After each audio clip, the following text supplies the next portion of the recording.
Hello, everybody. Welcome to Monday. The S&P 500 was down almost 1% today. It was kind of a combination of different things, in my opinion. Just the realization that we're probably not going to have a half a point rate cut because of the strong jobs number that came in on Friday, and maybe even the realization that we might not have any rate cut in November if the data continues to come in hot. And so, the market was looking at a roughly 50-50 chance on a half a point rate cut.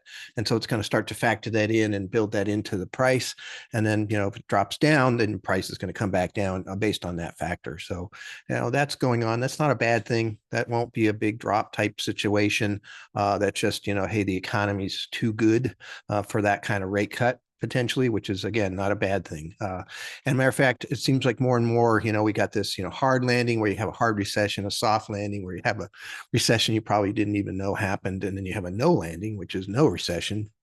Um, and the no landing scenario is starting to get some press now too. So it's kind of interesting to see how this plays out. Definitely different. The bond market yield went up, kind of reflecting this hotter economy and what have you too. So I think all of this is fine.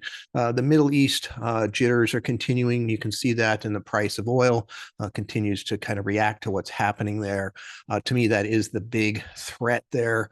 Is the oil production that's done in that area and having oil go, up to $150 or some big number that would really, create some more inflationary pressure in a time frame when, we're still trying to bring inflation down, obviously. So just some pieces that are going on there. We'll see how that plays out. The Middle East is the bigger wild card, obviously, but in terms of the economy here and what's going on, I really like what I'm seeing so far. Again, keep in mind that the market is a earnings driven, vehicle. So as long as earnings continue to grow, which they've been doing quite well with, you could see continuation of the stock market.